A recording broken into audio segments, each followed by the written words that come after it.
Welcome to There Is a Method to the Madness. My name is Rob Maxwell, and I'm an exercise physiologist and personal trainer. I'm the owner of Maxwell's Fitness Programs, and I've been in business since 1994. Today is Tuesday, February 28th, and I'm going to cover the deadlift today, otherwise known as the hinge exercise. Before I get into that, let me thank Jonathan and Lyn Gildon at the Gildon Group at Realty Pros. They currently have over 275 star reviews on Zillow, and they are the absolute best in the area. True professionals, and that's what I seek. I will put all of their information in today's show notes. Click and go. Very easy to do. All right, so if you've been following along in the podcast, you know that I've been covering the major movements and what muscle groups are involved and all the importance of them. If you haven't been following along, go back and listen to the old ones so you can get caught up. There's not really any particular order you have to go in, but just go back and listen. Today I'm going to pick up on the hinge movement. All right, so there are basic movements that our human body does. There is the squat. Think squatting down to get into a chair or get onto the floor. That is a squatting motion. Then there's a lunge type motion, and that essentially is being able to do things with a split stance. So in life, we don't always have the opportunity to squat perfectly down with our knees aligned and all that kind of stuff. And that's where the lunge comes in. And when you're walking, you're putting one foot in front of the other. So that is an important movement pattern that we have to strengthen. And then finally, for the lower half of the body, we have a hinge. And that's what I'm going to cover today. Now, hinge is essentially bending over, okay? Pushing your fanny back and bending at the spine forward. That is what a hinge is. And talk about an important movement, right? How many times do we hear of people hurting their back, simply bending over to pick something up? It is so critical to strengthen that movement. And if we do, our chances of hurting our back become almost marginal, very, very minimal.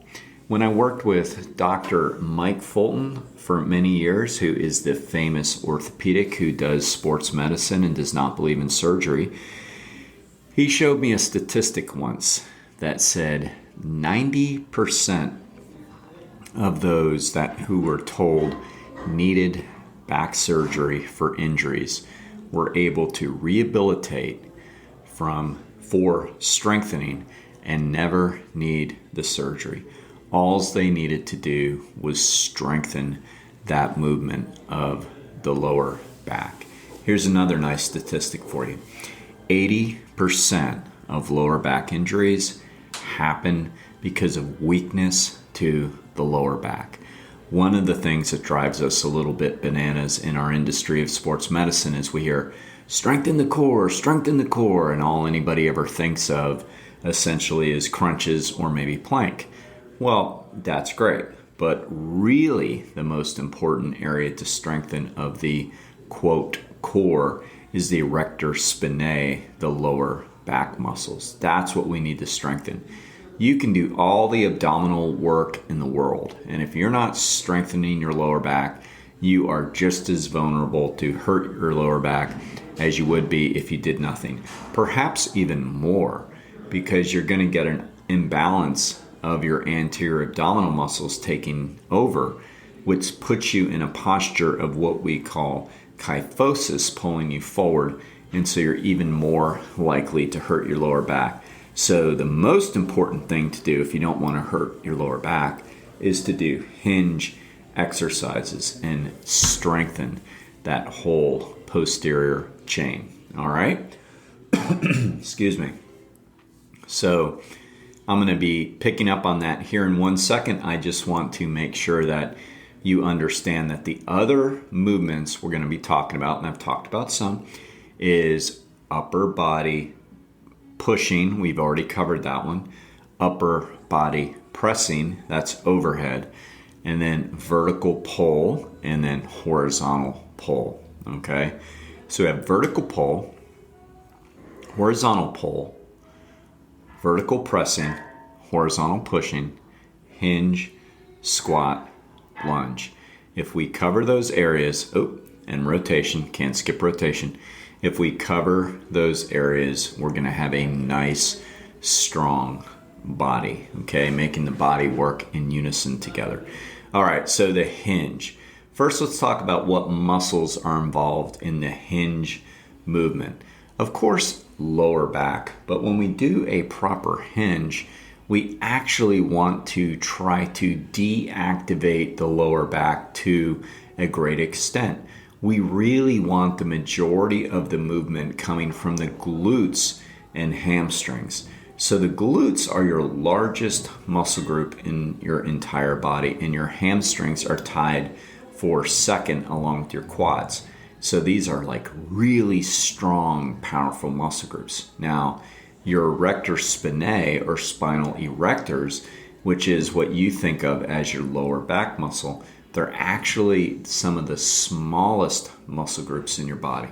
So just with that knowledge alone, it should already make sense to you that if you're picking an object off the floor, you would want to use your larger muscle groups versus your smaller muscle groups. In order to do that, you have to know the right motion to do. All right. So the muscle groups, again, are the glutes, the hamstrings, and the erector spinae in a prototypical hinge movement. All right. So the erector spinae is responsible for spinal extension. The glute maximus is responsible, I'm tongue-tied this morning, responsible for hip extension. And then your hamstrings are also responsible for hip extension and knee flexion. But in the case of a hinge exercise, we want the hamstrings to basically follow after the glutes and work in hip extension, okay? And that basically means that you are pulling your femur back behind you. So if your heels are in the ground, like when you do a deadlift, if you think of that motion of trying to pull your hips back, even though they are stationary because you're keeping your feet down, that is the motion we want. And to accomplish that, we have to push our rear end behind us, okay? So, just the other day, my great sister Mary in Wyoming, who always follows the podcast, and I so appreciate that. She values the advice, she values the input, and she asked me about this hinge. She asked me about the deadlift exercise and a little bit about it, and then to send her a video, or actually I offered to send her a video of how to properly do it, and she noticed she was doing a couple things wrong. So the deadlift is the primary exercise of the hinge movement, all right? Now, you may have heard that there are two different types of deadlifts, and essentially that's true. There is what a lot of people think of as the standard deadlift, and that is where you're bending your knees and hinging at the same time, lifting a weight off the ground. That's fine. That is actually a deadlift style exercise. Personally, I like the stricter version of what we call the RDL, or Romanian deadlift, or straight leg deadlift better. Because when you do the bent knee deadlift, it's kind of like doing a squat but holding the weight in front of you, and there's just a lot of knee bending and you get a lot of quad, which is fine. If you're doing a deadlift competition, you almost have to do it that way to lift the most weight you can lift. But if you're really trying to strengthen your glutes and hamstrings, the RDL, Romanian deadlift, or straight leg deadlift is absolutely superior to the bent knee deadlift. So that is the one I prefer, and that's the one I'm going to tell you to do as your major hinge exercise. All right?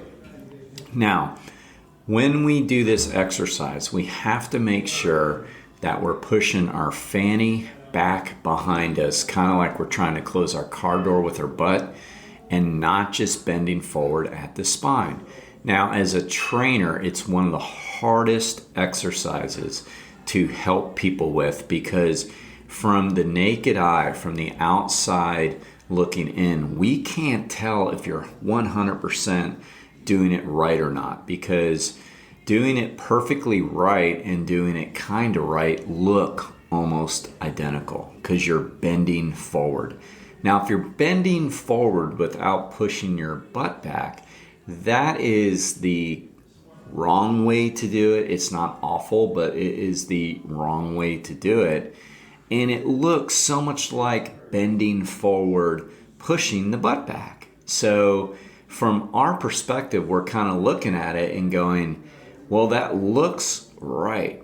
And what's kind of funny about this is I often call the RDL, or straight leg deadlift, like the exercise for the intrinsically motivated. So the people who really want to do it right for themselves, because only you can feel it. Only you can feel if you're doing it right.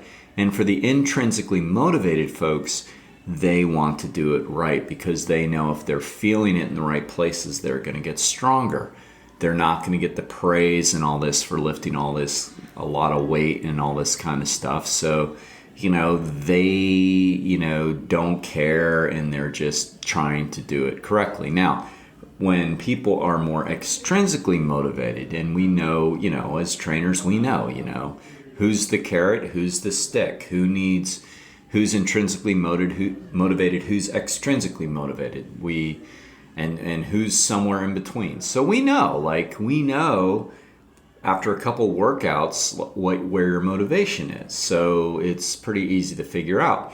The extrinsically motivated folks are the hardest ones to help with the deadlift, because they basically just want you to tell them that they're doing it right. Okay, yeah, it looks like you're doing it right, and they're trying to please you with doing what they think is a good load, or what they think you think is a good load.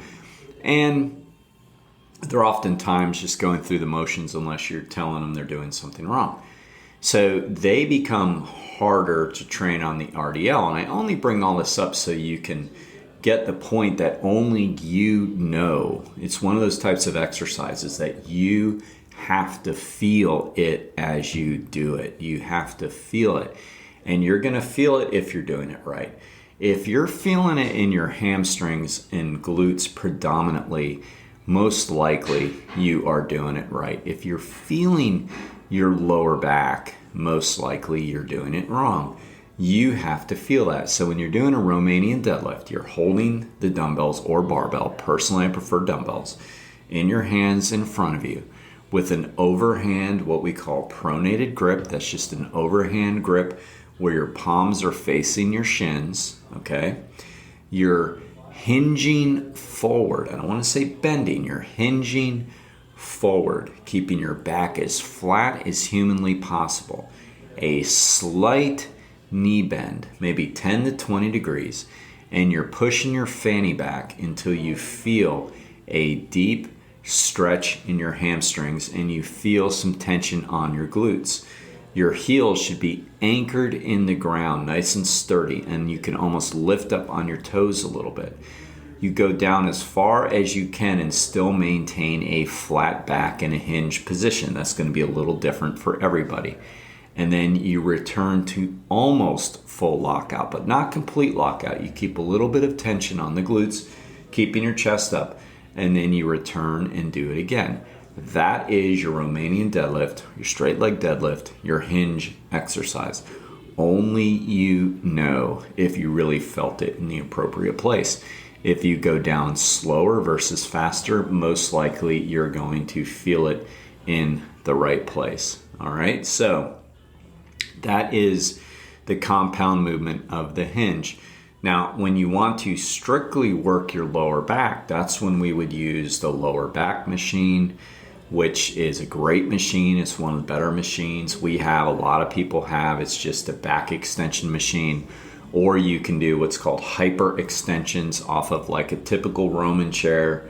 Or you can do like cobras off the floor where you're raising your chest up off the ground. All right, so that would be like the isolation exercises for the hinge. It is so important to strengthen this posterior chain. You can always tell when you watch different sports, the real athletes, when they have a really strong back and they're really strong in this area, almost predominantly stronger here than anywhere else, because it's using so much of your lower body and your true core of all of your erector spinae. You know, I was working with a guy this morning. He's, Dr. Gary, he's phenomenal. And he was running his quarter miles on Tuesday. Lately, we've been doing sprints outside because he's working on his 5K. And I couldn't help but notice the landscaper out here where my gym is located. And, nice guy. He was, I'm assuming he was a nice guy. He was friendly. He waved, he smiled, to me, that's a nice guy. So I saw him in his like tractor thing, and he was driving from little area to area so he can edge and trim. And I noticed like he'd get out and he would grab his edger, and like every few seconds or so, he would grab his shoulder and he would start like rotating it around in a circle, and you grimace on his face a little bit. So clearly he was having some pain in his shoulder from holding the edger. And, it just really made me think, as I always think about this, like how important ADLs are, how important activities of daily living are. Like, this isn't just about like going to the gym, specifically talking deadlifts here, and having like a great butt or great hamstrings. Like a lot of the real fit chicks, that's one of the most important exercises for them, because they know it gives them that booty they want. It gives them those hamstrings they want.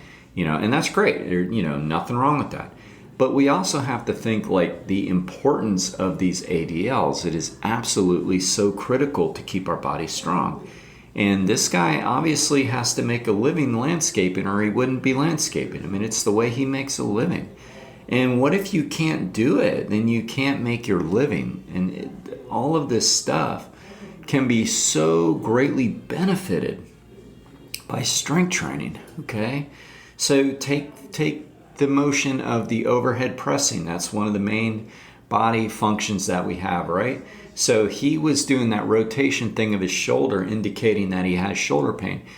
I don't know his history. I don't know this guy from Adam here, but I'm assuming that if he like went to the gym on a regular basis and had shoulder presses in his regular mainstay of exercises, his shoulder would be stronger. And let's say like when he started working out, he can use 10-pound dumbbells. I don't know why I was going to say deadlifts. He could do 10-pound dumbbells for shoulder presses, which is, pretty light for a male. And then a couple weeks later, he's using 15s. And a month later, he's using 25s. And 3 months later, he's using 30s. And 6 months later, he's hoisting up 50 and 60-pound dumbbells and doing shoulder presses, which is pretty darn common actually in a lot of gyms. Okay, so now his shoulders are adequately lifting 50 and 60 pounds up over his head, so that's 120 pounds collectively. So now his shoulder's so darn strong that when he goes to work and he lifts up that edger and he does the work, that no longer feels as heavy as it used to, and he's kind of like throwing around a toothpick for his work device, right? So now the stress isn't so much like the load at the gym. The stress might be he's getting older, so maybe he has a little more arthritis, or he's dealing with some inflammation. So that's all the stress. But the point is that if his shoulders were stronger, they can handle those stresses. That's the important part of strength training. So going back to the hinge motion, most people that hurt their lower back do it doing dumb things. When I say dumb things, I mean like insignificant things. Typically, it's not in the gym. Typically, it's not where you would think it would be, although I would never think it would be, but where you might think it would be. It's usually like picking something up off the ground, or going to the grocery store and trying to pick up cat litter or something. Well, if you could deadlift 200 pounds, then picking up that 25-pound bag of cat litter, even if you lift it incorrectly, you're going to be far less likely to hurt your back, because you've strengthened that chain so well that it'd be like lifting a cup off the floor, right? So that's what we have to think about. This isn't just vanity. Although if it's vanity that gets you there, great. Because at the end of the day, you're doing what you should do. But just understand, if you're not vanity oriented, that doing this stuff is so critical. I can't preach enough to you about the benefits of proper strength training and making sure that we're strength training all of these major motions that our body can do. Okay? Speaking of taking care of our back, it is time to thank my second sponsor, chiropractic physician Dr. Doris Antos of Ormond Beach. She's on Granada Boulevard, and she is also a true professional at what she does. She is a graduate of Palmer, which is one of the best chiropractic schools around, and she's been doing this for well over a decade. I will also put her information in the show notes. It's very simple. If you're interested, which hopefully you are, and remember, we don't have to just go to a chiropractor when we get hurt. We should be going to regular people that help us, health professionals, before we get hurt for good maintenance, and that way we don't get hurt, right? So I will put all of her information in the show notes, and until next time, be max fit and be max well.